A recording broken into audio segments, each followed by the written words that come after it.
Welcome back to my channel. আজকে আমি আপনাদের সঙ্গে পোস্ত দিয়ে কাতলা মাছের একটা রেসিপি শেয়ার করব। ভিডিওটি ভালো লাগলে লাইক আর সাবস্ক্রাইব করে দেওয়ার অনুরোধ রইল। চলুন দেখে নেওয়া যাক আজকের রেসিপি। প্রথমেই নিয়ে নিয়েছি কয়েক টুকরো কাতলা মাছ, তার মধ্যে দিয়ে দেব হলুদ, নুন। এবারে ভালো করে মেখে নেব। মাখা হয়ে গেলে একে একে সব মাছ তেলে দিয়ে দেবো। এবারে মাছগুলো উল্টে পাল্টে ভেজে নেব।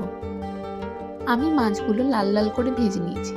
আর হ্যাঁ, আরেকটা কথা, কাতলা মাছ মানেই কিন্তু বড় একটা মাছ নিতে হবে, তবেই তো টেস্ট পচে যাবে। এবারে চলুন আজকের রান্নাতে কি কি মশলা অ্যাড করছি সেটা দেখে নেওয়া যাক। প্রথমেই লাগছে কাঁচা লঙ্কা বাটা, আদা বাটা, আর দেব পোস্ত। পোস্তটাকে ভালো করে মিহি করে বেটে নিতে হবে। আমার কিন্তু এখানে বাটা হয়ে গেছে, আপনারা দেখতে পাচ্ছেন। এবারে দিয়ে দেবো তেল, গোটা তেজপাতা, গোটা জিরে, গোটা শুকনো লঙ্কা। এগুলো হয়ে এলে দিয়ে দেবো আগে থেকে বেটে নেওয়া মশলাগুলো, আর দেব নুন, হলুদ, কাশ্মীরি লঙ্কার গুঁড়ো। এবারে মশলাটাকে ভালো করে কষিয়ে নেব। দিয়ে দেব পরিমাণ মতো জল।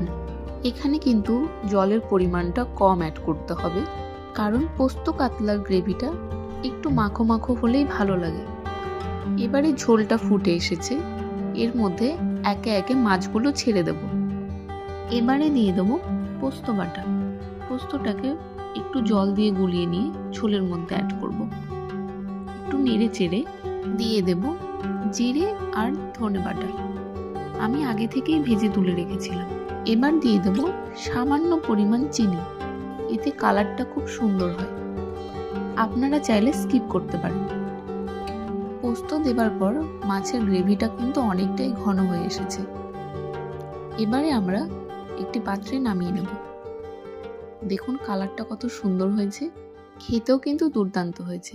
আপনারা অবশ্যই বাড়িতে ট্রাই করবেন আর আমাকে কমেন্ট করে জানাবেন। Bye bye.